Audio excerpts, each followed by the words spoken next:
Subscribe करें और bell दबाएं ताकि कोई खबर रह न जाए।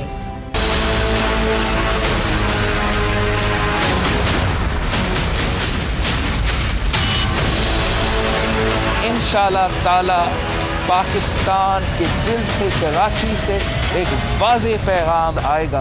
पूरी दुनिया देखेगा कि पूरे पाकिस्तान एक तरफ खड़ा है और एक कठपुतली इस्लामाबाद में खड़ा है।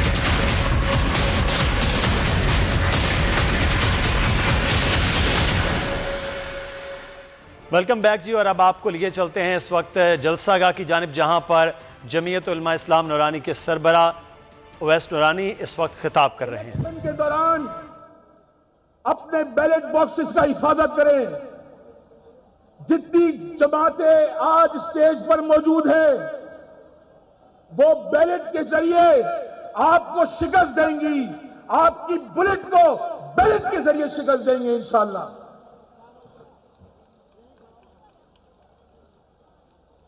हर 72 साल के अंदर इस शहर के अंदर इस हुकूमत से पहले 2013 के इंतखाबात के बाद वफाक ने एक मंसूबा इस शहर कराची के लिए रखा, ग्रीन लाइन बस सर्विस। आज वफाक ने उस मंसूबे को इसलिए रोक दिया क्योंकि उसके ऊपर तख्ती साबिक वजीर आजम मियां मोहम्मद नवाज शरीफ की लगी हुई है। उस मंसूबे से इस शहर के, कराची के लोग जो आने जाने में जिनको दिक्कत होती थी, ये उनकी सहूलत के लिए था, ये किसी जमात के लिए नहीं था। वफाक ने उनके फंड्स रोककर, इस बस सर्विस को रोककर साफ खुल्लम खुल्ला गरीब अवाम के साथ दुश्मनी का इरादा किया है। बताओ, आने वाले दिनों में इनका बाजारों में, मोहल्लों में ताक़ुब करोगे? इंशाअल्लाह।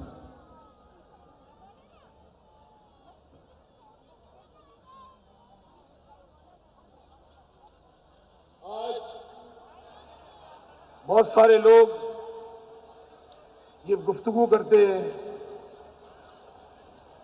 कि हम इस इत्तेहाद के जरिए। बहुत शुक्रिया फरीद। सूरत हाल ये है कि ये बाग़े जिना है जो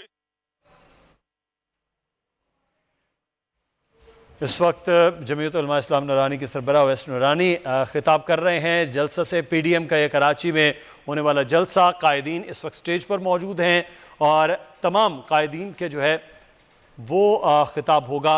मोहम्मद उसामा गाजी और अमीर अब्बास के साथ मौजूद हैं। मोहम्मद उसामा गाजी साहब, जलसे तो अब होंगे और दूसरा जलसा अब कराची में आज 18 अक्टूबर वैसे पाकिस्तान पीपल्स पार्टी का एक बड़ा दिन होता है। साने कारसाज के बाद शहदा के उस साले सवाब को आज जलसे की बड़ी सूरत में दे दिया गया।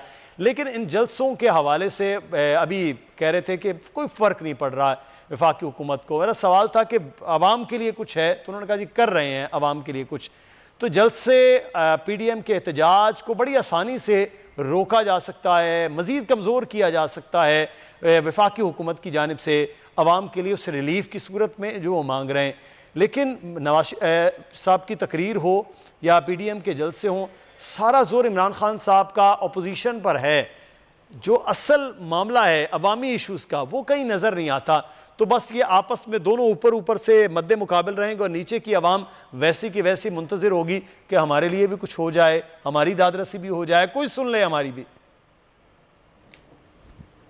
मुदस्सर, ये तो रियलाइजेशन हो गई थी हुकूमत को जो ही ये चीज़ें अनाउंस होना शुरू हुई जलसे जुलूस के। अगर इनको नाकाम बनाना है तो बड़ा सीधा सा फार्मूला है कि आप लोगों को, आम लोगों को रिलीफ दे दें, महंगाई कम हो जाए और बेरोज़गारी कम हो जाए। तो वाकई ये बात सही है कि इन जलसों से इतना कोई फ़र्क पड़ेगा ही नहीं और इन जलसों का प्रेशर यही बनेगा हुकूमत पर कि जल्द से जल्द लोगों तक रिलीफ पहुंचाया जाए। जिस तरह हुकूमत कह रही है जी गंदम अब हमने जितनी कमी थी वो पूरी कर दी है, आने वाले दिनों में शुगर का मैकेनिज्म भी बना रहे हैं, गन्ने की कीमत जो है वो मुकर्रर कर रहे हैं कि किस तरह से इन चीज़ों पर काबू पाना है। जो नेसेसिटीज़ हैं, जो ज़रूरियात ज़िंदगी हैं, कम अज़ कम वो उनकी कीमतें उस तरह ना बढ़ें। डॉलर जो है वो नीचे आ रहा है पिछले कई हफ्तों से, जो बुनियादी वजह इमरान खान साहब ने खुद अपनी कही कि जी मैं आपको समझाता हूं कि महंगाई क्यों होती है, जब रुपए की कदर गिरती है, हम बाहर से चीज़ें खरीदते हैं, वो डॉलर महंगा होता है तो चीज़ें महंगी हो जाती हैं। भाई अब कई हफ्तों से तो डॉलर तो नीचे से नीचे जा रहा है, तो उल्टा यहाँ पर कीमतें तो कम होनी चाहिए, वो नहीं हो रहा। तो ये मामला देखना होगा और इन जलसों से इतना प्रेशर तो जरूर पड़ेगा। लेकिन जहाँ तक ये बात है कि क्या इन जलसों से इमरान खान साहब की हुकूमत को खतरा है, अभी तो ऐसा कोई नज़र नहीं आ रहा। आगे चल के कोई मूवमेंट बन जाए जिसके कोई इम्कानात नहीं है, उसकी वजह यह है कि बयानियाँ सेट नहीं है। जो काम मियाँ नवाज शरीफ साहब लेकर चलना चाह रहे हैं उससे तो कुछ भी नहीं होगा, उससे तो ये जलसे भी रुक जाएंगे। जिस तरह आज उनकी तकरीर नहीं होगी, बिलावल साहब ने कह दिया कि जनाब इस तरह से आप मुतनाज़ा ना बनाएं। आज मरियम साहिबा कह रही थी हमारा तो जनाब इमरान खान से लेने देन कुछ नहीं है, वो तो इस गेम से ही आउट है, हम तो किसी और के खिलाफ लड़ रहे हैं। तो फिर ये हो क्या रहा है? अगर आपका टारगेट इमरान खान है तो अलग बात है। अब मौलाना फजलुर रहमान साहब इमरान खान को टारगेट रखते हैं। अगर आप फ्री एंड फेयर इलेक्शन चाहते हैं तो फिर आपको इलेक्शन कमीशन को देखना होगा, उसके लिए रिफॉर्म्स लानी होगी, उसके लिए फिर पार्लियामेंट जाना होगा। बाहर बैठकर अगर आप गिराएंगे तो शाह कुरैशी साहब कह रहे हैं क्या होगा, निज़ाम गिर जाएगा। अब अगर आप कौमी हुकूमत बनाना चाहते हैं, आप इक़्तिदार लेना चाहते हैं, तो आपसे तो मामला क्या संभल जाएंगे या आपको कौमी हुकूमत इस तरह को मिल जाएगी ये इदारों पर प्रेशर डालकर, तो वो भी नहीं होने वाला। और मियाँ नवाज शरीफ साहब का मसला ये हुआ, ये क्यों हुआ है, ये भी तो हमने गौर करना है ना कि आखिर ये क्या हो गया, जलसे जुलूस का APC अचानक क्या हो गई, ये मियाँ साहब को अचानक क्या हो गया। ये मरियम साहिबा बाहर नहीं जा सकी, आखिरी चीज यहां पर आकर रुकी कि मरियम नवाज साहिबा ने बाहर जाना था, वो बाहर नहीं जा सकी और उसके बाद ये सारा कुछ नजराती वाला मामला हो गया है। और फिर भी इतनी परेशानी के बावजूद आम लोगों का ट्रस्ट नहीं है इन पार्टीज पर। इन पार्टीज के कारकुनों के अलावा कोई नहीं आ रहा, कोई आम आदमी के जो निकले कि जनाब हाँ जी ये हमारे मसाइल हल कर देंगे। आज वज़ीर सिंध भी कह रहे थे कि पूरे सिंध से लोग आ रहे हैं, तो पूरे सिंध से आपने लोग देख लिए हैं, यहां पर इकट्ठे कर लिए हैं। इसी तरह गुजरांवाला में आपने पूरे पंजाब से लोग इकट्ठे कर लिए थे। तो इस तरह से आप मूवमेंट नहीं बना सकते जलसे जुलूसों से। ये तो बड़ा सबसे ज़्यादा इस कराची शहर में लोग नाला हैं, सबसे ज़्यादा लोग जहाँ पढ़े लिखे हैं वो भी यही शहर है, सबसे ज़्यादा कारोबार होता है वो भी यही शहर है, सबसे ज़्यादा नाराज़गी पिछले दिनों में जब बारिशों की सूरत हाल थी इसी शहर की थी। तो इस शहर की लगभग आबादी जो मालूमा और गैर मालूमा, यानी मैं सेंसस की बात कर रहा हूँ, अमीर अब्बास साहब, वो 3 करोड़ के लगभग है जो इसके तमाम अजला हैं वह, बल्कि इससे भी शायद ज़्यादा है, सेंसस में भी बहुत बड़ी ज़्यादती हुई। बहरहाल 3 करोड़ के लगभग की इस आबादी को 1 करोड़ 61 लाख गुजरांवाला डिवीजन की आबादी थी। वहाँ पे आप जलसा गाह में पूरा दिन मौजूद रहे, सूरत हाल देखी। अब जब ये उसामा गाजी बात कर रहे हैं, कारकुनान आ रहे हैं, कारकुनान को लाया जा रहा है, एक ड्यूटी होती है, एक तरीका कार होता है उसके तहत। लेकिन जब आम आवाम है वो बात महंगाई की कर रही है, वो बेरोज़गारी की कर रही है, वो मईशत के डूबने की कर रही है, तो फिर वो PDM के साथ खड़ी क्यों नहीं हो रही है कि आज इस जलसा गाह में जिसको बागिदना को काट कर एक पूरी इकरारदारी बनाई गई है, उसकी बजाय यहाँ पर 8-10 लाख के मजमा क्यों नहीं हो पा रहा है। गुजरांवाला जो गढ़ था, जिसकी मैंने आप बताया कि 1.5 करोड़ से ज़्यादा आबादी है, लाहौर उसके बिल्कुल साथ है, फैसलाबाद बिल्कुल साथ है, पिंडी डिवीजन बिल्कुल साथ है, 2-2 ढाई घंटे का सफ़र है। वहाँ लोग उस जम्मे गफ़ीर में क्यों नहीं आ रहे हैं इस हुकूमत के ख़िलाफ़ कि उन्हें कम अज़ कम रिलीफ दिया जाए। ये कहाँ पे अपोजिशन की कमी है, या इसको हुकूमत का कहा जाए कि वो जीत है, या फिर अवाम भी कहती है चलो जेड़ा होना सी हो गया, हो अब देखी जाएगी, जब होगा ठीक होगा, नहीं होगा नहीं होगा। मुदस्सिर, हुकूमत की जीत तो किसी तौर पे नहीं है ये। अच्छा, हाँ ये ज़रूर है कि ऑपोजिशन के ऊपर लोगों का एतमाद नहीं रहा। लोग इमरान खान साहब की हुकूमत से मायूस हो रहे हैं, लोगों में फ्रस्ट्रेशन, डिप्रेशन बढ़ रहा है। अगर आप लोगों की नब्ज़ पर हाथ रख के देखें तो आपको एहसास होगा कि ऐसे बहुत सारे लोग जो 2018 के इलेक्शन से पहले तक इमरान खान साहब के डाई हार्ट फ़ैन थे, जान निछावर करते थे इमरान खान साहब पे, वो जैसे ख़ज़ां में पत्ते झड़ते हैं दरख्त से, इसी तरह वो अब आहिस्ता आहिस्ता इमरान खान साहब से उनकी उम्मीदें झड़ रही हैं। और अगले 3 साल के बाद अगर इलेक्शन फ्री एंड फेयर हुए तो आपको अंदाज़ा हो जाएगा कि इमरान खान साहब की मकबूलियत जो है वो धड़ाम से कैसे नीचे आ रही है। जहाँ तक ऑपोजिशन का ताल्लुक है तो लोगों को मालूम है कि ये दरअसल जो डेमोक्रेसी की बात कर रहे हैं ये डेमोक्रेसी नहीं है, ये है hypocrisy in the name of democracy. ये है मुनाफकत जिसको जमहूरियत के लिबादे में लपेट कर कौम को के सामने मंजन के तौर पर बेचा जा रहा है। आप नवाज शरीफ साहब, यानी वो नवाज शरीफ साहब जो इल्ज़ाम लगा रहे हैं इस वक्त मौजूदा आर्मी चीफ के ऊपर और बाकी उसी से जुड़े हुए इदारों और उनकी शख्सियात पर। इन्हीं नवाज शरीफ की पार्टी ने आज से चंद महीने पहले मौजूदा आर्मी चीफ की एक्सटेंशन के लिए पार्लियामेंट के अंदर ताउन किया। भाई अगर इतने ही बुरे थे ये आर्मी चीफ और इतना ही इन्होंने आपके ऊपर जुल्म ढाया था और आप इतने ही इनके पिसे हुए थे और इन्होंने आपको इलेक्शन भी हरवाया, इन्होंने आपके खिलाफ अदालतों से फैसले भी करवाए, तो बाबा फिर तो आपको उसी वक्त इनके खिलाफ ऐलान बगावत करना चाहिए था। लेकिन आप इनकलाबी हैं नहीं ना, आप मतलबी हैं, आप नजरियाती नहीं हैं, आप मुफाद परस्त हैं, आप इनकलाबी नहीं, आप इब्नुल वक्त हैं। अगर आपका काम हो जाता, अगर ये इस्टेब्लिशमेंट आपके हाथ पे, आपके सर पे हाथ रख देती, आपके ऊपर साया कर देती अपना, आपके सर पर हुमा आके बैठ जाता इक्तदार का, तो फिर आपने शुक्रिया, आपने जिस तरह वो शुक्रिया राहिल शरीफ होता था, यही नवाज शरीफ शुक्रिया कमर जावेद बाजवा कर रहे होते। सही। लेकिन आपको चूंकि कोई सपोर्ट नहीं मिली कहीं से, कोई ताउन नहीं मिला कहीं से, और आप आखिरी दम तक कोशिश करते रहे कि मैं उस वक्त तक नहीं बोलूंगा, मैं उस वक्त तक इनकलाबी नहीं होऊंगा, मैं लबकुशाई नहीं करूंगा जब तक आखिरी दम तक मैं कोशिश न कर लूं कि मुझे कोई सेफ एग्जिट मिल जाए। जब आपको सेफ एग्जिट नहीं मिला तो फिर आपका इनकलाब फड़फड़ाने लगा। अब ये देखें ना, लेकिन अमीर अब्बास ये देखें, इनकलाब और नजरियात ये एक वक्त होता है, उस पर आ सकते हैं। हो सकता है आप मियां नवाज शरीफ साहब वाकई सही इनकलाबी बने हों, अब उन्हें एहसास हुआ हो कि जितना कुछ वो कर चुके हैं, अब माफ़ी तो नहीं शायद उन्होंने मांगी, लेकिन यह है कि वो कह रहे हैं कि अगला आने वाला वक्त इस मुल्क के लिए बेहतर हो, तो इनकलाब अब भी तो वो कर सकते हैं। मौलाना फजलुर रहमान साहब भी आजकल इनकलाबी, तो वो मियां नवाज शरीफ साहब के इनकलाब का वक्त ही शायद ये हो। चले एक लम्हे के लिए जो आप फरमा रहे हैं इसको मैं आपका हाइपोथेसिस समझ लेता हूं और मैं नवाज शरीफ साहब को शक का फायदा देने को तैयार हूं कि हां अब वो पाकिस्तानी सियासत के मोमिन हो गए हैं, हां अब वो तब्दील हो गए, अब वो इनकलाबी हो गए, मैं मान लेता हूं। सही। लेकिन ये पहली बार नहीं हुआ ना मुदस्सिर। अगर ये पहली बार नवाज शरीफ सियासत के मोमिन होते तो फिर तो खैर थी। ये तो जब भी ऑपोजिशन में आते हैं ये सियासत के मोमिन हो जाते हैं, जब इक्तदार में आते हैं तो ये सियासत के फरौन बन जाते हैं। 1981 से लेकर अब तक कितनी बार नवाज शरीफ ने कौम को यकीन दिलाने की कोशिश की कि हां मैं अब इनकलाबी हो गया हूं, पीछे भूल जाओ, कहा सुना माफ करो मुझे, हां मैं नजरियाती हो गया हूं। अभी 2018 के इलेक्शन, यार ये तो कभी अभी तो स्याही खुश्क नहीं हुई है 2018 के इलेक्शन की, उससे पहले तक पीपल्स पार्टी को क्या कुछ नहीं कहा इन्होंने। जरदारी साहब ने नवाज शरीफ साहब को नासूर कहा है, नासूर। और शहबाज शरीफ साहब ने और मरियम नवाज ने क्या कहा कि ये इमरान जरदारी भाई भाई इनके धोखे में ना आना। ओ बाबा ये को 50 साल पुरानी कहानी है, तारीख 2 साल पुरानी तारीख है ये। तो सर ये सियासत में तो मुमकिनात का खेल है कि आज जो हरीफ हैं वो कल हलीफ हैं, जो कल हलीफ थे वो आज हरीफ। ये तो सूरत हाल ऐसी ही रहती है। सेनेट इलेक्शन में कुछ और था, बाद में कुछ और है, मार्च का सेनेट इलेक्शन कुछ और रंग देगा। अली नवाज अवान साहब हमारे साथ मौजूद है, पाकिस्तान तहरीक इंसाफ के रहनुमा। बहुत शुक्रिया अवान साहब आपके वक्त का। अली नवाज साहब, दूसरा जलसा है, कराची में है, बड़ा जलसा है, और पहले जलसे के बाद से कह रहे हैं कि अब जो चूल्हे हैं इस हुकूमत की वो हिलना शुरू हो गई हैं और आपकी हुकूमत के दिन अब गिने जा रहे हैं। बकौल मौलाना फजलुर रहमान के दिसंबर इंशाअल्लाह वो कहते हैं कि ये हुकूमत नहीं देख पाएगी। तो हुकूमत इस वक्त क्या सोच रही है, क्योंकि आपके लिए के खिलाफ तो जलसे पे जलसा हो रहा है और एहतजाज पे एहतजाज हो रहा है, हर लीडर आपके खिलाफ तकरीरें करता हुआ नजर आ रहा है। अच्छा, थैंक यू।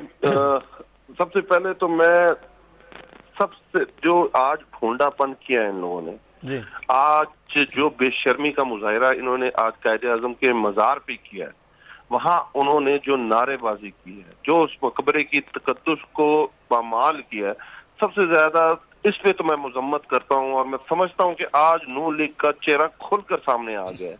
इन लोगों को हिस्ट्री नहीं पता, इनको इज्जत देना ही नहीं आता। बाबा एक कौम जिन्होंने पाकिस्तान हासिल किया, उनको शायद हिस्ट्री का नहीं पता, उधर नारे लगा रहे हैं वोट को इज्जत दो। कायदे आज़म की जो सारी स्ट्रगल है कॉलोनियलिज्म के खिलाफ है, हिंदुस्तान में जो अलग मुसलमानों के तशख़्ख़ुस हासिल करने की स्ट्रगल है, और उन्होंने कहा था कि हमारा अलग तशख़्ख़ुस जो मुसलमानों का है वो हमें मिलना चाहिए। उसके लिए 1863 में जो 2 कौमी नजरिया सैयद अहमद खान लेके आते हैं, 14 नुकात आते हैं, करारदाद पाकिस्तान 1938 में आती है, और कायदे-ए-आज़म की जो पूरी स्ट्रगल है, आज तो उन्होंने जो किया था सबसे ज्यादा मुझे उसकी मजम्मत करनी चाहिए। अवान साहब वो कहते हैं हम तो कायदे आजम के फरमान पे जिन्होंने वोट की इज्जत की बात की है, तो आज इसीलिए हमने वहां पर कायद के मज़ार पे खड़े होकर वोट की इज्जत का नारा लगाया, क्योंकि कायदे आजम का ही नारा ये है। कायदे आजम का नारा किसके, जब कायदे आजम स्ट्रगल कर रहे थे, क्या पाकिस्तान आजाद था? क्या पाकिस्तान का कोई वजूद था? पाकिस्तान तो हासिल करने के लिए किया जा रहा था।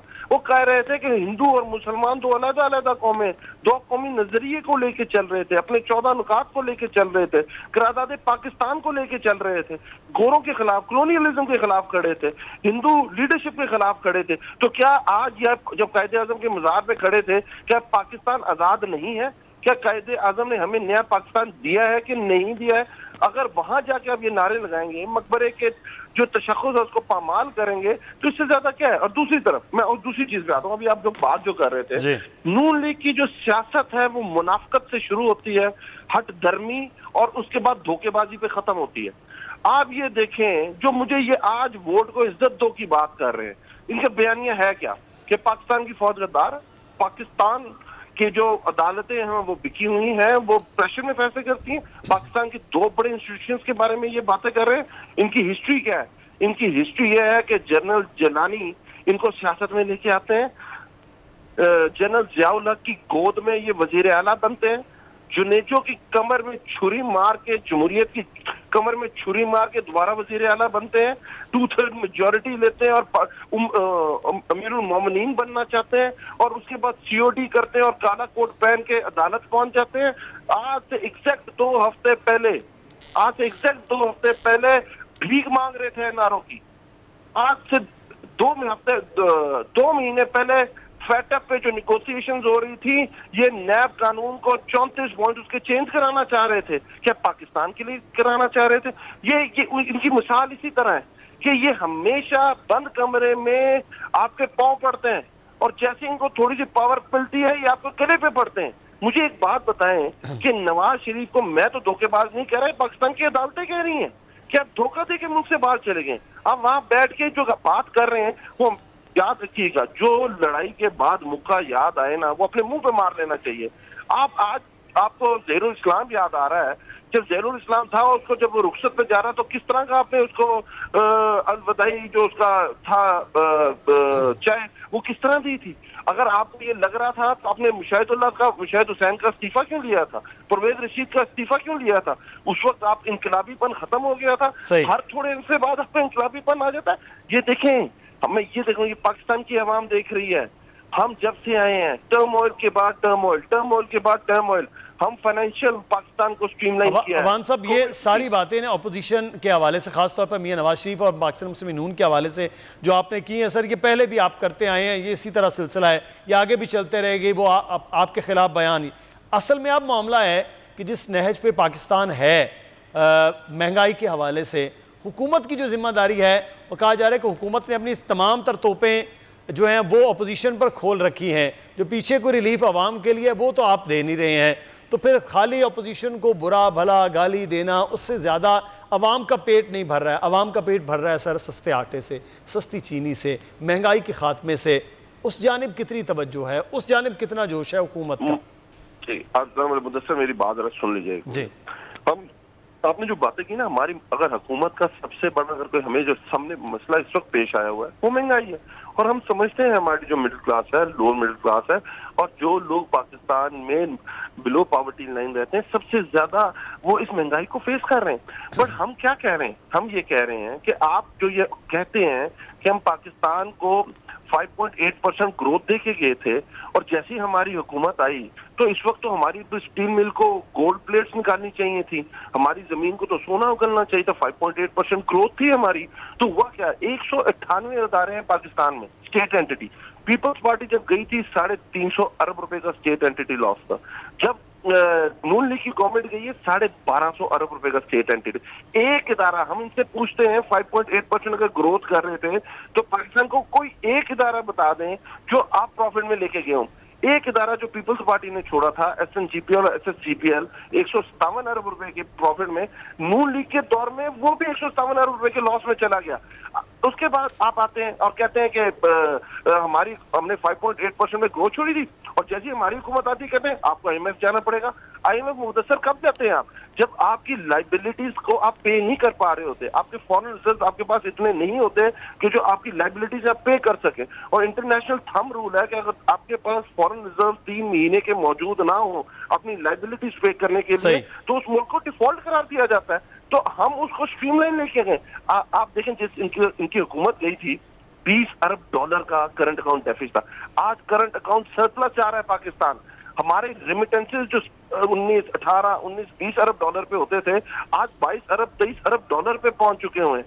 हमारी जो एक्सपोर्ट पीपल्स पार्टी 25 अरब डॉलर पे छोड़ के गई थी, और नून लीग ने तरक्की के दौर में 22.5 अरब डॉलर पे ले गई थी। आज के महीने की जो खबर है एयर टू एयर 11% ग्रोथ है, और अगर फिगर वाइज बात करें तो 44.5% ग्रोथ है पाकिस्तान के एक्सपोर्ट्स में। तो सर अवान साहब वो कह रहे हैं, आप जितनी ग्रोथ की बात कर रहे हैं वो कह रहे हैं आप कह रहे हैं कि उस दौर में इतनी थी, अब इतनी हो गई है। नून लीग कहती है हमारे दौर में 56 रुपए चीनी थी, अब 110 रुपए हो गई है। हमारे दौर में 26 रुपए आटा था, अब 70 रुपए तक पहुंच गया है। मैं ये कह रहा हूं, अब जब आम आदमी के सारे फिगर्स के साथ try to understand one thing, आपको ये चीज समझनी पड़ेगी। सर देखिए, आप समझा रहे हैं, मैं समझने की कोशिश कर रहा हूं। वो आम आदमी जो लाइन में खड़ा हुआ आटे का इंतजार कर रहा है अवान साहब, उसकी समझ में ये बजट के फिगर नहीं आ रहे हैं। बिल्कुल ठीक बात है, उसको पेट है ना। सबसे पहले एडमिट, आपने मुझसे जब बात शुरू की तो मैंने कहा महंगाई इशू है।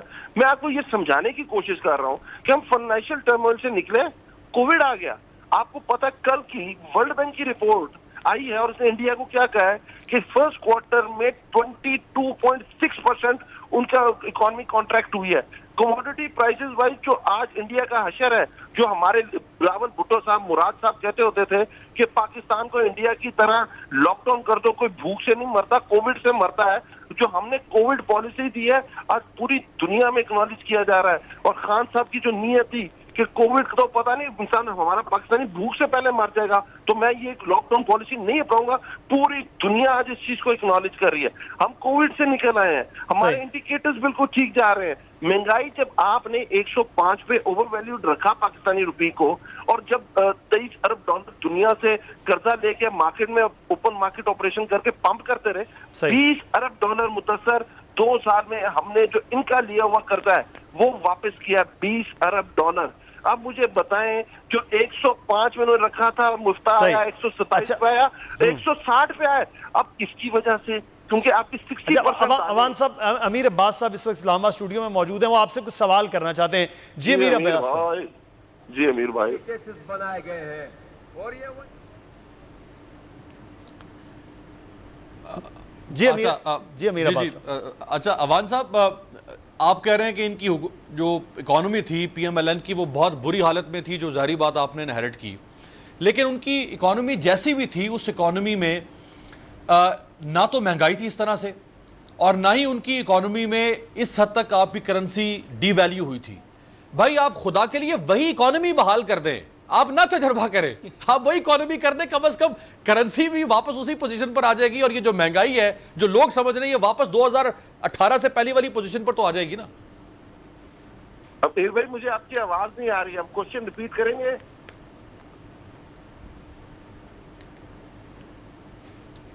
जी अमीर अब्बास साहब, देखिए मैं ये अर्ज कर रहा हूं कि आप फरमा रहे हैं कि नवाज शरीफ साहब ने जो इकोनॉमी का हशर किया था, आपने वो बुरी इकोनॉमी चूंकि इनहेरिट की, अब आप चूंकि उसकी डेंटिंग पेंटिंग कर रहे हैं, लिहाजा ये एक स्पैन है जिसको कौम ने बर्दाश्त करना है। तो सवाल ये है आपसे कि उनकी इकोनॉमी जितनी भी बुरी थी, उस इकोनॉमी में ना तो आज वाली महंगाई थी, ना उस इकोनॉमी में आज जिस तरह पैसा डिवैल्यू हुआ है उस तरह डिवैल्यू हुआ था।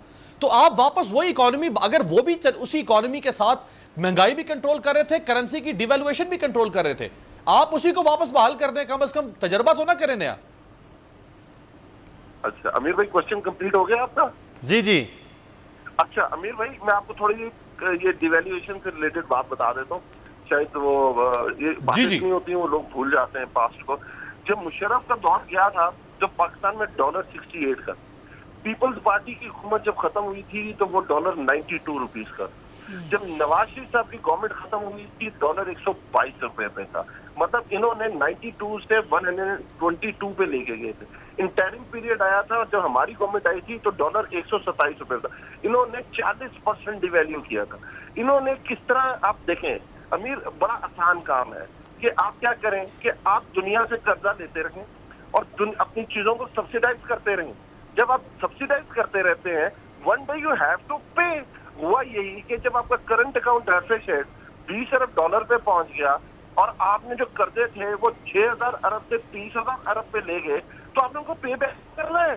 अगर आप पे बैक नहीं करेंगे और उसी तरह वही मॉडल चलाते रहेंगे, तो देखिए ये फर्क होता है एक लीडर में और एक हुक्मरान में। हुक्मरान हमेशा अपना अगला इलेक्शन देखता है और जो लीडर होता है वो अपनी आने वाली जनरेशन देखता है। हमारे पास भी ये तरीका मौजूद है, हम भी ये काम कर सकते हैं अमीर, पर हम ये काम करेंगे नहीं। हमने अपनी आने वाली जनरेशन को देखना है। फॉर द टाइम में तो बड़ी चीजें ठीक हो जाएंगी, हर चीज सब्सिडाइज हो जाएगी, हर चीज सस्ती मिलने लग जाएगी। तो आप मुझे ये बात बताएं, अगर मैं बिजली का जो यूनिट है 18 रुपए का बना रहा हूँ और उसे मैं 13 रुपए का दे रहा हूँ, तो मैं उसे कितनी देर बर्दाश्त कर सकता हूँ? अगर आप मुझे ये बात बताएं कि अगर पाकिस्तान के जो इदारे हैं वो सालाना 30 अरब रुपए से रेलवे लॉस में जा रही है, सर्कुलर डेट आपका 2000 अरब पे पहुंच गया हुआ है, टोटल इकोनॉमी साइज आपका 5400 अरब रुपए पे है, तो आप कितनी देर चल सकेंगे? हाँ, आपको मैं टीके शीके लगाता रहूं इस इकोनॉमी को तो शायद चलता रहे। अमीर देखें, मुश्किल टाइम है और ये मुश्किल टाइम हमें देखना पड़ रहा है, पर हमने इसमें से इंशाअल्लाह ताला सही डायरेक्शन में आगे निकलना है।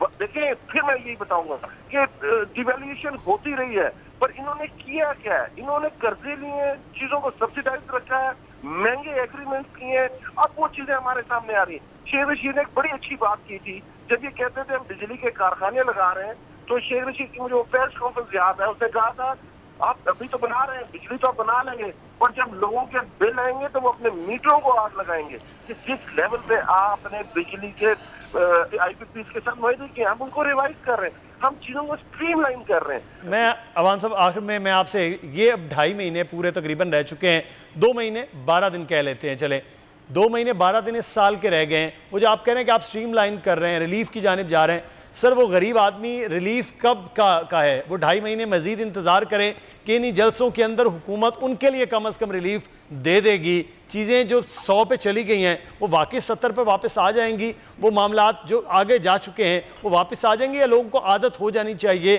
कि अब इसी के साथ जीना है, जैसे कोरोना के साथ जीना है तो महंगाई के साथ भी जीना है? नहीं, आप तो मतलब हमें अप्रिशिएट करना चाहिए कि जिस तरह हमने फाइनेंशियल टर्मोइल से इस पाकिस्तान को निकाला है, जिस तरह फॉरेन महाज पे हमने पाकिस्तान को, जो पहले इंडिया का नैरेटिव चलता था, आज जो इंडिया पाकिस्तान को दहशतगर्द करार दिलवाता था पूरी दुनिया में, आज दहशतगर्द वो खुद करार दे दिया गया है पाकिस्तान के नैरेटिव की वजह से।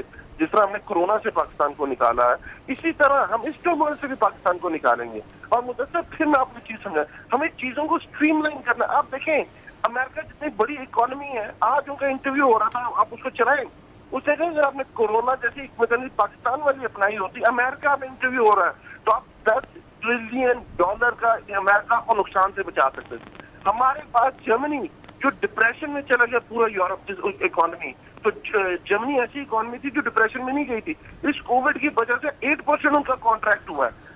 इंडिया का मैं आपको बता चुका हूँ, इंग्लैंड में आज उनकी क्रेडिट रेटिंग डाउन कर दी है 1% से दुनिया ने। तो ये चीजें तो पूरी दुनिया में चेंज हो गई है ना। अब ये चीजें हमें फेस करनी है, हमें चीजों को स्ट्रीमलाइन करना है, हमने चीजों को आगे की तरफ लेके जाना है। और सबसे ज्यादा देखिए, 1200 अरब रुपए का स्टिमुलस पैकेज दिया है इस मुल्क में, इससे पहले कभी इतना बड़ा गरीब के लिए पैकेज नहीं दिया गया। सिर्फ एक अंगूठे पे उस खानदान को 12,000 रुपया उसको घर में मिले। 1,44,00,000 खानदानों को पैसा उनके घर के अंदर दहलीज में मिला। ये पहली दफा हो रहा है पाकिस्तान के अंदर, और इंशाअल्लाह ताला ये देखिए। और जो बात कर रहे हैं ऑपोजिशन क्या कह रही है? सही। आज से 2 हफ्ते पहले तक वो एनआरओ मांग रही थी, आज से 2 हफ्ते पहले पीपल्स पार्टी की अपनी सिमत है, फजल रहमान साहब की अपनी सिमत है, उनके दिमाग में या हलवा होता है या इक़्तिदार होता है, वो दोनों चीजें उन्हें नहीं मिल रही, वो परेशान है। पीपल्स पार्टी के पास सिंध है, चले नून लीग अवान साहब अब हमारे साथ ही रहेगा, हम बात करते हैं। बड़ी तवील गुफ्तगू नूरुल आरिफीन साहब, अवान साहब से हमारे मुख्तलिफ सवाल वो आपने सुने। हुकूमत का एक काम है आवाम के लिए रिलीफ मुहैया करना, चीज़ों को स्ट्रीमलाइन करना, मुल्क की मामलात चलाना। अपोजिशन का काम है वो पॉइंट आउट करना कि हुकूमत कहाँ पर मामलात को ख़राब कर रही है। दोनों कह रहे हैं कि हम बेहतरीन काम कर रहे हैं, अपनी तरफ से भरपूर कोशिश कर रहे हैं, फिर मसला कहाँ है? मसला ये है कि मैं इतनी देर तक एक तो चुप रहूं और उसके ऊपर से मुझे ऐसी ऐसी बातें सुनने के लिए मिले जो मेरा बीपी बढ़ा, इसीलिए मैंने आपको दे दिया है वक्त। इनको थोड़ी देर में और सुनता मेरी दिमाग की नस पड़ जाती। इतने खुशफहम आदमी सिर्फ इसलिए कि इनकी हुकूमत है, इनको अभी अपोजिशन में रख दो, इनको लग पता जाएगा कि बारात कहाँ जा रही है। जितनी सकील किस्म के फिगर्स ये दे रहे हैं और जिस किस्म की होशरुबा बातें ये कर रहे हैं, गजब खुदा का। आखिरी दफ़ा किसी इंसान से इनकी कब मुलाकात हुई है मुझे नहीं पता। कितनी सारे पॉइंट्स आखिर में मैंने तंग आके लिखना छोड़ दिया कि छोड़ो यार, इनका तो काम ही यही है। देखिए, कोविड से हम निकल आए, सबसे बड़ा झूठ इस सदी का, हम इस वक्त भी कोविड से लड़ रहे हैं। इन्होंने कहा वो अमेरिका से वो इंटरव्यू उठा के लगाओ जिसमें ये कह रहे हैं कि पाकिस्तान की तकलीद करो।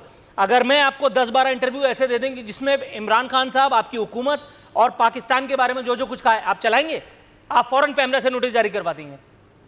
इन्होंने कहा लीडर और हुक्मरान में फ़र्क होता है। लीडर और हुक्मरान में जो फ़र्क होता है मैं आपको बता देता हूं। लीडर पहले इलेक्शन से पहले कहता है कि इलेक्टेबल्स एक लानत हैं, और जब वो हुक्मरान बनता है तो कहता है ये मेरी आंख के नैन तारे हैं, मैं इन्हीं से हुकूमत बनाऊंगा, भाड़ में गए तुम।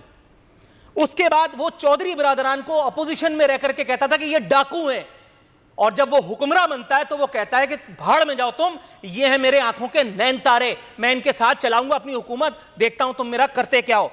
ये कहते थे कि एमक्यूएम एक दहशतगर्द जमात है जिसके सरबरा वो साबिक कायदे तकरीब अल्ताफ हुसैन के खिलाफ ये टोकरे भर भर के लेके जाते थे।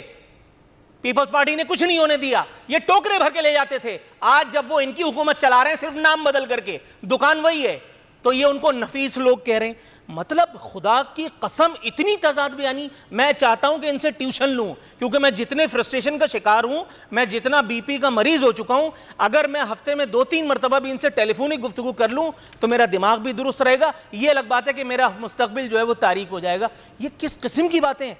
ये कह रहे हैं कि हम आदाद शुमार की मदद से ये बता रहे हैं कि हम दुरुस्त डगर पे हैं। ये बिल्कुल वैसे ही है कि एक आदमी को इजराइल अलैहिस्सलाम ले जाने के लिए आ चुके हैं और मसीहा कह रहा है कि तुम रुक जाओ, सुबह तक तुम्हारी मुश्किल आसान हो जाएगी। कैसे हो जाएगी?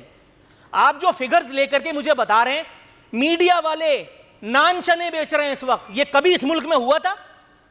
उठा करके देखिए सोशल मीडिया, वो आपको बताता है असल सूरत हाल। ये मेन स्ट्रीम मीडिया तो बताते नहीं। प्राइम टाइम एंकर्स, मैं बहुत ये बात नहीं कहना चाहता था, पुराने चावल, उनमें से अक्सरियत प्राइम टाइम एंकर्स इस वक्त तर्जुमान बने में, और ऐसी ऐसी हरकत और सकनात में वो मुब्तला हैं। अमीर अब्बास साहब को अच्छी तरह से समझ में आ रहा होगा, वो इस्लामाबाद में बैठे हैं, मेरा इशारा किसकी तरफ है।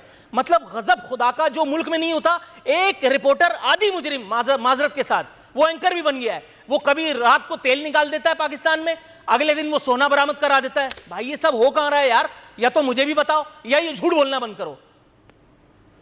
मालूमात शायद आप तक ना होगा सोना निकलने मतलब की, ये दो ही आदमी को पता है कि इमरान खान और वो रिपोर्टर, तीसरा कोई तो आदमी होगा, कोई एक जौहरी तो ऐसा होगा जिसको ये पता पाकिस्तान में सोना दरियाफ्त हो गया, कोई एक माहिर तेल तो होगा। ओजीडीसीएल को नहीं पता, ओजीडीसीएल इधर उधर देख रही है कि भाई ये तेल कहां से निकला है।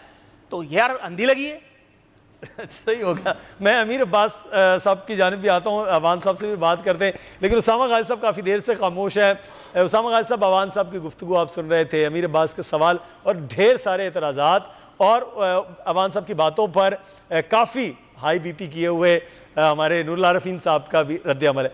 ये मामला है कि अल्फाज का गोरख धंधा आप समझ लेंगे बैठ के, अमीर अब्बास समझ लेंगे, मैं समझ लूँ, नूरुल्लाह रफ़ीन समझ लें, अगर अवान साहब समझाते जाएँ, आम आदमी को नहीं समझ आता। आम आदमी को समझ आता है कि ये चीज़ कितनी है, महंगाई है, बेरोज़गारी है, उसको कैसे टैकल करना है। ये एक आम आदमी का ये सादा सा फार्मूला है जिसके लिए एक रोटी खाना आसान काम हो, उसको आसान बनाना। और जैसे डार साहब मुश्किल अल्फाज का गोरख धंधा बनाते थे, फिर मिफ्ता साहब कर लेते थे, अब ये हुकूमत के तर्जुमान या हुकूमती वज़रा कर रहे हैं। गरीब आदमी के लिए फिर कहाँ क्या है, किधर है वो तब्दीली, वो चीज़ें वो नहीं समझ हमें आ रही है। आप ज़ीरे का आदमी हैं, कुछ आपको समझ आई है? अवान साहब बात कर रहे हैं कि वाकई कहीं रिलीफ नज़र आ रहा है। देखिए, अवान साहब जो बात करें वो तो अब इंडिकेटर्स की बात है ना, वो तो जाहिर है एक हकीकत होती है। और जो भी इकनॉमिक प्लानर्स होते हैं दुनिया में भी कहीं होंगे, हफीज़ शेख साहब हो या दुनिया की तरक्की याफ्ता कौमों को आप देख लें, किसी को भी देख लें, उन्होंने उन्हीं पर रख कर और एक बजट अपना बनाना होता है, सब कुछ करना होता है। वो ऊपर के लेवल पर होता है। गरीब आदमी के लिए फौरी तो ये है कि वो इमरान खान साहब ने कहा था जी राशन कार्ड भी आएगा, जिस तरह सेहत इंसाफ कार्ड का उन्होंने कहा, तो फौरी तौर पर तो उसको कुछ ना कुछ तो इस तरह से देना होगा, क्योंकि जब तक ये ट्रिकल डाउन इफेक्ट होगा, इकोनॉमी की फिगर्स जो बेहतर नजर आ रही हैं हुकूमत को, उसका जब तक इम्पैक्ट जाएगा तब तक तो उसकी मजीद चीखें निकल जाएंगी। गरीब आदमी का तो हम अंदाजा भी नहीं कर सकते कैसे गुजारा कर रहा है। पहले इमरान खान साहब कहते थे कि वो ग़िज़ाई किल्लत जो है हमने ये दूर करनी है, जो स्टेंटेड ग्रोथ है बच्चों की दूर करनी है, वो तो बढ़ रही है। यानी पहले ही वो अब ये कहाँ तक फैलाएंगे, हर फिर मोहल्ले में लगा देंगे ये जो है पनाहगाहें और इस तरह की जगह फिर यही बनानी पड़ेंगी हर जगह पर, हर मोहल्ले में फिर ये करना पड़ेगा, लंगर खाने। तो ये बड़ा मसला बन जाएगा। लेकिन हम जिस तरह एक चीज़ मेरे जहन में आ रही थी ये जो जलसे के हवाले से, क्योंकि आप इनकी तकारीर सुन लें जितने साहिबान की हो रही हैं, कितनी यही बातें वहाँ पर हो रही होंगी, हर एक ने अपना एजेंडा करना है। अब मैं मियाँ नवाज शरीफ साहब की बात याद कर रहा था कि उन्होंने कहा जी मेरे खिलाफ साजिश होगी पनामा केस में। तो अभी चूंकि सोशल मीडिया पे पीपल्स पार्टी का चल रहा है, नवाज शरीफ साहब की तकरीर के नीचे लिखा पीपल्स पार्टी कराची, शहबाज शरीफ साहब की तस्वीर, मरियम साहबा की तस्वीर, तो यही पीपल्स पार्टी है जिसने फिर वो साजिश की थी पनामा केस में, तो ये भी साथ थे। और यही मियाँ नवाज शरीफ साहब हैं जो कह रहे हैं जी कोई वज़ीर आज़म मुद्दत पूरी नहीं करता, वो निकलवाने में वो पेश थे यूसुफ रज़ा गिलानी साहब को, तो वहाँ भी वो बहुत बुरा हाल है। तो ये हुकूमत अभी तक रिलीफ उस तरह नहीं दे सकी गरीब आदमी को, इसमें कोई शक नहीं है। लेकिन कुछ काम ऐसे हैं जो माजी में नहीं हुए। मिसाल के तौर पर अभी जिस तरह इन्होंने 2-2.5 साल लगा दिए जी अब घर कोई बंदा खरीद सकेगा, उसको तो कानून लाने में इतना टाइम लग गया। तो ये कुछ वजूहात हैं जिनकी वजह से वो गरीब आदमी तंग होते हुए भी ये अपोजिशन के साथ खड़ा नहीं हो रहा। एतबार नहीं है, मतलब 12 साल अगर हो गए हुकूमत को पीपल्स पार्टी की, तो आपका ख्याल अब नया आदमी सिंध का या कराची का आकर एतबार करेगा कि ये जो मेरे गुर्बत के बेरोजगारी के मसाइल हैं वो पीपल्स पार्टी हल कर देगी, सिंध में हल कर देगी। 18वीं तरमीम का खुद ये कहा कि अब किसी सूबे को शिकवा नहीं रहेगा, अब जनाब हमने मुल्क को मजबूत कर दिया। उसके बाद भी अगर आपने यही कहना है, और अभी मैं देख रहा था, मुझे इस चीज़ की कंफर्मेशन नहीं है कि जो कैप्टन सफदर साहब ने किया है वो जुर्म है कानूनी तौर पर, उसकी 3 साल सजा हो सकती है, क्योंकि आप कायद आज़म के मज़ार के अंदर और इस तरह फलान कर वो जाली के अंदर तक चले गए। मुझे समझ नहीं आती वो क्या करना चाह रहे थे। मरीम साहब भी चली गई, तो उसके बाद वहां पर नारे लगाना इसकी इजाजत नहीं है। वहां पर किसी तरह का इस तरह झमघटा बनाकर और नारेबाजी या एक अपने कोई जमात का वहां पर उसको जो भी आपकी सोच हो, वोट को इज्जत देना, आपकी जमात वो नारे लगा रही है, इसकी इजाजत नहीं है। मैं कानून भी पढ़ रहा था, तो आप देखते हैं कि सिंध हुकूमत इस पर पर्चा करती है नहीं। तो ये सिंध हुकूमत के वो मेहमान हैं, सिंध हुकूमत अब पर्चा करना ये तो खासा मेहमान पर मुश्किल हो जाएगा मुराद अली शाह साहब के लिए, उनके पुलिस के लिए। तो ये आपने ज़्यादा बड़ी वाली सोच कर ली है, फिर ये मुश्किल हो जाएगा, ऐसा मुमकिन नहीं होता। मेहमानों पे कैसा पर्चा करेंगे, उनके मेहमान फिर आप हर एक को इजाज़त दे दें। क्या हम हर एक को इजाज़त दें खुदा न खास्ता कि मज़ार कायद पर जाकर इस तरह से वो जनाब नारेबाजी करें और वो जनाब फलांग कर आगे चले जाएं? ये सबके लिए इजाज़त है? ये हो ही नहीं सकता। ये देखिए मुख्तलिफ जगहों के, और कानून मैंने नहीं बनाया, ये कानून तब भी मौजूद था। इजाज़त किसी भी चीज़ की इस मुल्क में नहीं है। आपने कभी पाकिस्तान की हिस्ट्री में एक मुजरिम को जेल से निकाल के बाहर भेजते हुए देखा है? ये पाकिस्तान की हिस्ट्री में पहली बार हुआ है, और इस हुकूमत ने किया है। इस हुकूमत ने एनआर दिया तो वो गए ना, वो इजाज़त दी तो गए। ये भी पाकिस्तान की हिस्ट्री में पहली बार हुआ है, तो ये भी पाकिस्तान की हिस्ट्री में पहली बार हो जाएगा कि मज़ार कायद पर जिस तरह वो खादमे आला थे, ये दमादे आला हैं, तो ये कहीं भी जाएंगे, मज़ार कायद पर जाएंगे, मज़ार इकबाल पर जाएंगे, कहीं भी जाकर यानी इन्होंने जो करना है मर्जी कर लें। ये हर जगह को अपनी जागीर समझते हैं। ये रावण वाली जागीर है जहाँ पर आपने सरकारी खर्च पर 2 अरब रुपया इन्होंने लगा दिया वहाँ पर। तो ये फिर इस तरह तो नहीं मामला चल सकते ना, जब आप ये ऑपोजिशन में होते भी समझते हैं हुकूमत में हम ही हैं। यही तो मसला है। ये कहते हैं इदारे हमें सर्व करें, ये हमारे जाती मुलाजिम क्यों नहीं बन जाते? पुलिस की तरह जिस तरह 2-2.5 हज़ार इन्होंने लगाए हुए थे पुलिस वाले, और 350 लोग जो उनके जाती मुलाजिम होते थे उनको सरकार के खाते में से वो तनख्वाहें देते थे। तो ये चीज़ बदलनी है हमने। जहां हम हुकूमत गलत कर रही है, बिल्कुल बड़ी अच्छी बात है, उसको गलत कहना चाहिए, लेकिन अब जब हम मंजर एक देख रहे हैं, अगर हम उसको कंडेम नहीं करते और उस पर बास पुरस नहीं करते, तो फिर तो मामला और ज्यादा खराब होंगे ना। फिर तो अगली दफा कहेंगे चलो हमने पिछली बार नारे लगाए थे, किसने कहा बिगाड़ दिया, अब जाकर मैं कहना नहीं चाहता उसके बाद ये यहाँ पर क्या करेंगे।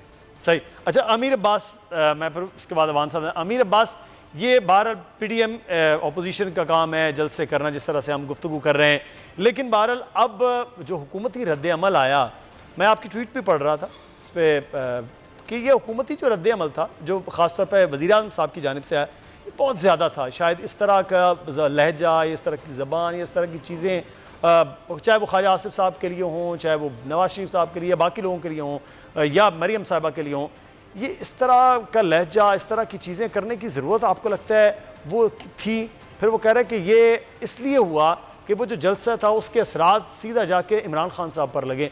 वाकई ये इतने ज़्यादा शदीद असरात पहले जलसे के बाद थे, या मामला कुछ और खान साहब के गुस्से का? ये शेर पता नहीं मौलाना ज़फ़र अली ख़ान का है या बहादुर शाह ज़फ़र का है कि ज़फ़र आदमी उसको ना जानिएगा, वो कैसा भी साहिब फ़हम ज़का, जिसे ऐश में याद खुदा ना रहे, जिसे तैश में खौफ खुदा ना रहे। तो इंसान को अपने उसका जो इनर सेल्फ है वो बाज़-औक़ात या वो तैश में हो तो सामने आता है या वो ऐश में हो तो सामने आता है। तो वज़ीर-ए-आज़म का कद बहुत बड़ा है। वज़ीर-ए-आज़म एक बहुत बड़े मनसब का नाम है। वज़ीर-ए-आज़म रियासत और हुकूमत के माई बाप की हैसियत रखता है, और इमरान खान साहब जैसा एक ऐसा पॉलिटिशियन जो पॉलिटिकल प्रोसेस से गुजर कर आया है, जिसने स्ट्रगल की है, जो आवाम में रहा है, जो ऑक्सफोर्ड जैसे इदारे से पढ़ कर आया है, जो स्पोर्ट्स मैन है, उनको मैं उनसे ये तवक्को नहीं कर रहा था कि वो जिस तरह उन्होंने मरियम साहिबा को थोड़ा टॉन्ट करते हुए उनको जो नानी का लफ्ज़ उन्होंने इस्तेमाल किया, इसी तरह उन्होंने कहा कि नवाज शरीफ गीदड़ की तरह यहाँ से दुम दबा कर भाग गया है। अब हमें पता है नवाज शरीफ भागे हुए हैं यहाँ से, हमें पता है कि वो बीमारी का ढोंग रचा रहे हैं, लेकिन अल्फाज का चुनाव जो है उसको अगर बेहतर हो जाए, डिक्शनरी थोड़ी बेहतर इस्तेमाल कर लें खान साहब, तो वो उनके कद को और ऊंचा करेगा। वरना अगर वो इस तरह की गुफ्तगू करेंगे तो वो तनकीद को अपने लिए जो है वो बिला वजह फॉर नथिंग अपने खिलाफ जज्बात को उभारेंगे। तो बेहतर तो ये था कि वो उनका राइट है कि वो तनकीद करें, और जाहिर बात है वो इस वक्त अगर उनके खिलाफ जलसे होंगे, अगर उनके खिलाफ गालिब गलोच होगी, तो उन्होंने भी अपना स्टांस देना है। लेकिन ये तो नहीं हो सकता अमीर अब्बास, ये कल्चर हमने जलसे में भी देखा। मतलब पाकिस्तान पीपल्स पार्टी को हमेशा से ये कहा जाता है कि इस किस्म के अल्फाज उनके स्टेज से नहीं होते, लेकिन जिस किस्म का लफ्ज़ बिलावल भुट्टो के ज़बान से निकला, या उन्होंने अपनी तकरीर में बाकायदा तौर पर वो रखा, जिसे बहुत बड़ी तनकीद की, जादूगरनी का लफ्ज़ था, वो किया गया। ख्वाजा आसिफ साहब के चले हम छोड़ देते हैं, उन्होंने असम्बली में बहुत ज़्यादा बातें मुख्तलिफ लोगों के हवाले से की हुई हैं। तो ये कल्चर अब दोबारा से वैसा वो इधर से बात होती है ख़वातीन के हवाले से, उधर से बात हो रही है ख़वातीन के हवाले से। ये अजीब व गरीब मामला चल रहा है। जो पाकिस्तान की सियासत समझते थे आज से 8-10 साल पहले कि बेहतरी की जानिब चली गई, 90s से निकल आए हैं, एक दूसरे की रिस्पेक्ट हो रही है, मुखालिफत ज़रूर है, रिस्पेक्ट है, ये अब दोबारा से वैसी चीज़ें हो रही। मुदस्सर, ये जो आपने पीपल्स पार्टी की बात की ना, ये पीपल्स पार्टी के बारे में बहुत सारी चीज़ें जो है ना वो घड़ी गई हैं। अच्छा, मैं बड़ा अदना से तालिब उल्म सियासत का, जरा भुट्टो साहब की डिक्टेटरशिप को पढ़े तो सही। किस तरह उन्होंने सरदार अताउल्लाह मैंगल की आईनी हुकूमत को बरतरफ किया, डिसमिस किया, फिर उसके बाद चलते चले आए। मोहतरमा बेनज़ीर भुट्टो आज नहीं है इस दुनिया में, अल्लाह ताला उनको करवट करवट जन्नत नसीब करे। उन्होंने जो अल्फाज इस्तेमाल किए थे नवाज शरीफ साहब के बारे में, मैं वो अल्फाज दोहरा नहीं सकता। पीपल्स पार्टी वाले हर्ट होंगे, खोल के देखिए अखबारात, कैसे कैसे अल्फाज इस्तेमाल किए थे, शर्मनाक अल्फाज। फिर आप जरदारी साहब पर आ जाएं, नासूर कहा इन्होंने नवाज शरीफ को, नासूर। आप बिलावल भुट्टो जरदारी जो ऑक्सफोर्ड से पढ़कर आया है, जो पाकिस्तान की अब अगला मुस्तकबिल बनने की कोशिश कर रहे हैं, बिलावल ने असेंबली के फ्लोर पे खड़े होके इमरान खान साहब को बेगैरत कहा है। असेंबली में खड़ा होके, जिस वक्त मरियम नवाज साहिबा को गिरफ्तार किया गया था, उसी शाम असेंबली के इजलास में जी। ओ बाबा, ये ऐसे ही घड़ी हुई बातें हैं कि पीपल्स पार्टी बड़ी खुश गुफ्तार है और बड़ी तहजीब याफ्ता, कुछ नहीं है। ये सियासत की जो ये मैदान है, इस दंगल में ये सबकी जुबानें जब खुलती हैं तो कोई लिहाज नहीं करते हैं। सही, खैर वो तो ऑपोजिशन में, मैं तो ये कह रहा हूं कि प्राइम मिनिस्टर चूंकि बिल्कुल प्राइम मिनिस्टर जो आपने बात की वो उनके मनसब, प्राइम मिनिस्टर का जो मनसब है वो इसके शायान शानी। अली नवाज अवान साहब, इमरान खान साहब की जब कल तकरीर हुई उसके बाद बड़ा रद्द अमल ये आ रहा था, खान साहब तनकीद करते हैं, टफ टाइम देते हैं, यॉर्कर करते हैं, अगर आती हुई फुल टॉस को उठा के बाहर फेंक रहे होते हैं, लेकिन इस किस्म के लहजे, इस किस्म के अल्फाज खान साहब अब क्यों इस्तेमाल कर रहे हैं, और वो भी जब वो वजीर आजम पाकिस्तान है। तो अच्छा, मैं इस पे भी आता हूँ। अगर मुझे 3 बंदों ने बात की है, मैं चले तीनों का अली साहब, आसिम सदीकी साहब को पानी शानी पिलाएं और उनको पानी उनके सामने अपना बीपी शिपी नीच करें। मेरे पास जो फैक्ट्स थे वो मैंने बोल दिए, उनको अच्छे लगे बुरे लगे, दीज आर द फैक्ट्स। उन्होंने कहा कि मैंने कहा कोविड खत्म हो गया, तो मैं इसकी मिसाल इस तरह देता हूँ। वो कहते हैं little knowledge is dangerous for health, but फिर भी शायद मुझे थोड़ा पता है, शायद नहीं पता, आसिम साहब को ज्यादा पता होगा। हमारा नेबरिंग मुल्क है इंडिया। आपको पता है डेली कितने केसेस रिपोर्ट होते हैं? 90,000 जी। आपका ईरान आपका नेबरिंग मुल्क है, 3rd स्पाइक है, सैकड़ों लोग फौत हो रहे हैं, सैकड़ों। आज जिस तक बैठा हुआ हूँ, कल का काउंट था 100 से ज्यादा। चाइना आपका बॉर्डरिंग मुल्क है, आपका वहां से ओरिजिनेट हुआ है कोविड। आप इधर फार ईस्ट की तरफ चले जाए, आप परेशान हो जाएंगे कि क्या हो रहा है भाईजान, ये किस तरह पाकिस्तान क्यों लगा से हो रहा है, यहाँ कितने केस रिपोर्ट हो रहे हैं, यहाँ परसेंटेज क्या है। आखिर साहब को थोड़ा सा सर्च कर लेंगे, उनको पता चल जाएगा। इस दफा जब से हमने स्मार्ट लॉकडाउन पॉलिसी शुरू की है, एनसीओसी के तहत को ट्वीट किया, तो आज 6 हफ्ते बाद आपका जो परसेंटेज है वो 2% से ऊपर गई है। मैं नहीं कह रहा, फिगर्स कह रहे हैं। आसिम साहब को मैं कहूंगा देख लें, अच्छा है, इससे आगे निकल जाएंगे वो। फिर आसिम साहब को महंगाई बहुत नजर आ रही है, 18वीं तरमीम भी इनको देखनी चाहिए थी, अगर नहीं देखी उन्होंने तो मैं बता देता हूँ आसिम साहब को। ये कह रहे हैं आटा महंगा हो गया, तो भाई तो सिंध को कौन 12.5 मिलियन वीट का जो उन्हें प्रोक्योरमेंट की हुई है उसे रिलीज करो। जो पिछले साल तुमने रिलीज नहीं की थी वो क्यों प्रोक्योर नहीं की थी, क्यों नहीं की थी भाई, करनी चाहिए थी। 2 सूबे जो अपनी यूजेस से ज्यादा गंदम पैदा करते हैं वो पंजाब है और सिंध है, तो आपने क्यों नहीं की। फिर आपने कहा मेरे पास स्टॉक है, मैं नहीं कह रहा, आपका ऑडिटर जनरल कह रहा है 20 अरब रुपए की गंदम चोरी हो गई, तो 8 अरब रुपए का बारदाना चोरी हो गया। मैं नहीं कह रहा आपके। फिर एग्रीकल्चर डिवॉल्व सब्जेक्ट है, हेल्थ डिवॉल्व सब्जेक्ट है, फॉरेस्ट डिवॉल्व सब्जेक्ट है। मुझे एक बात बताएं, प्राइस कंट्रोल करना सिंध के अंदर क्या फेडरल गवर्नमेंट का काम है कि सिंध गवर्नमेंट का काम है? पानी देना सिंध गवर्नमेंट का काम है कि फेडरल गवर्नमेंट का काम है? मास ट्रांजिट अथॉरिटी देना, मास ट्रांजिट सिस्टम देना क्या फेडरल गवर्नमेंट का काम है कि प्रोविंशियल गवर्नमेंट का काम है? लॉ मेंटेन करना फेडरल गवर्नमेंट का काम है, प्रोविंशियल गवर्नमेंट का काम है? वो भाई इस तरह नहीं होता है। गुस्सा सबको आता है, बीपी सबका हाई होता है, तो साहब वर्कशॉप करनी चाहिए, थोड़ा फिगर्स देख लेने चाहिए, चलता है, कोई इतनी बड़ी इशू नहीं है। आगे चलते हैं। जो बात की अभी अमीर ने, बिल्कुल ठीक बात की। मैं इनको एक और तरफ, अमीर ने जो भुट्टो साहब को माइनस कर दिया, बाकी सबकी तो सही बातें की अमीर ने। भुट्टो ने जो फातिमा जिन्ना के साथ किया, अगर आप उनके वो अगर आप सुन लें लकबात जो दिए फातिमा जिन्ना को, तो परेशान हो जाएंगे। खुरम दस्तगीर के बाप ने जो किया वो परेशान हो जाएंगे, आप नहीं सुन सकेंगे। फिर आप कहते हैं क्योंकि आप प्राइम मिनिस्टर बन गए, इनकी पॉलिसी है। खाजा से पता है शीरी मजारी के बारे में क्या कहा था पार्लियामेंट में? राना सनाउल्लाह इसने क्या कहा था? जावेद लतीफ इसने मुराद सिंह की फैमिली के बारे में क्या कहा था?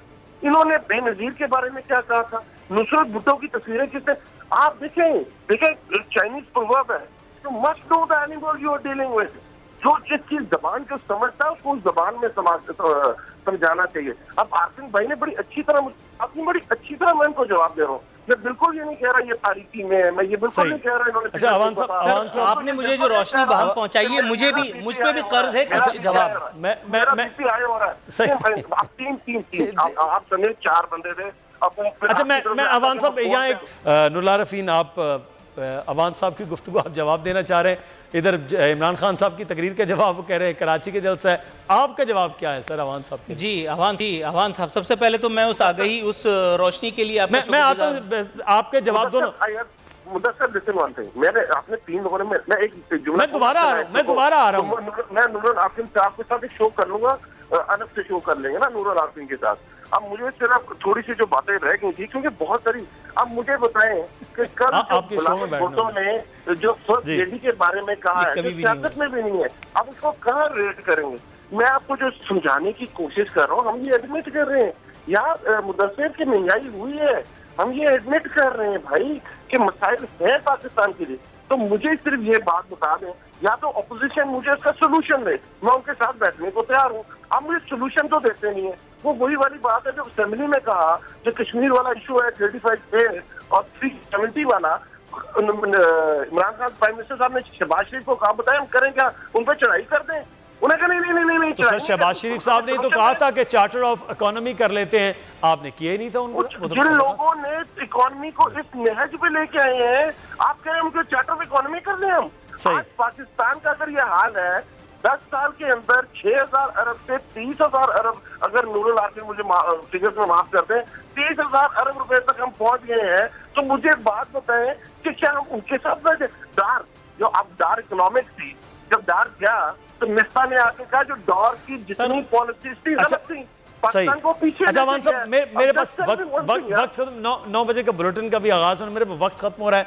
मैं अवान साहब का और नूरुल आरिफीन साहब, आपके प्रोग्राम में ये सारी फिगर्स के ऊपर होनी चाहिए। आपके पास फिगर के, अवान साहब के पास कुछ फिगर कर्ज था आपका, लेते जाते तो बेहतर होता, वरना ये आरजू दिल में ही रह जाएगी। वो कर्ज आप मुख्तसर अगर कर लें तो उसके बाद फिर हम कर दें। जी अवान साहब, सर 2-3 बातें, ज्यादा बातें आपकी तरह मुझे इल्म नहीं है ज्यादा। लाइन ड्रॉप हो गई, हाँ बस ये अक्सर हो जाता है मेरे साथ। लेकिन बहरहाल जो बातें कहनी है, हिंदुस्तान और फार ईस्ट की आपने मिसाल दी। हिंदुस्तान और फार ईस्ट में कोरोना की शरह कम है। आदादो शुमार इस बात की निशानदेही करते हैं। क्लासिफाइड इंफॉर्मेशन दे रहा हूं कि यहां कोरोना इसलिए कम नहीं हुआ कि वो इमरान खान हुकूमत से डरता है। कोरोना को बाकायदा मनसूबाबंदी के तहत कम कराया है।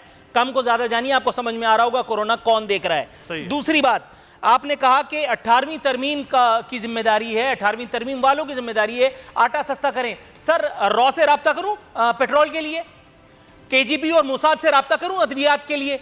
वो पिछली मर्तबा जिसने अद्वियात की कीमतों में अच्छा खासा कमीशन कमाया था, ये फिरदौस आशिक अवान साहिबा ने बताया था। आज वो वजीर आजम के लेफ्ट साइड पे बैठता है, आपको नाम याद आ रहा होगा। चेयरमैन नैब का फोन फिर सुबह मेरे पास आएगा, पिछली मर्तबा भी आया था, और फिर मैं ऑन एयर बोलूंगा। सही, मेरा वक्त खत्म हो गया। आपके प्रोग्राम का इंतजार होगा, अवान साहब होंगे आपकी गुफ्तगू की। लेकिन आज का मौजू सबसे अहम है, वो PDM का जलसा है, और जलसे के हवाले से जैसे जैसे चीज़ें सामने आएंगी वो आपको बताते रहेंगे। मुदस्सिर इकबाल को, अमीर अब्बास साहब को और नूरुल आरिफीन साहब, आप तीनों अहबाब का शुक्रिया अदा करते हैं। अवान साहब जा चुके हैं, नवाज शुक्रिया अदा करते हैं।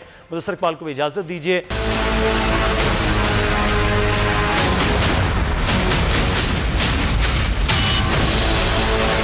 इंशाअल्लाह ताला पाकिस्तान के दिल से, कराची से एक वाज़ेह पैगाम आएगा। पूरी दुनिया देखेगा कि पूरे पाकिस्तान एक तरफ खड़ा है और एक कठपुतली इस्लामाबाद में खड़ा है।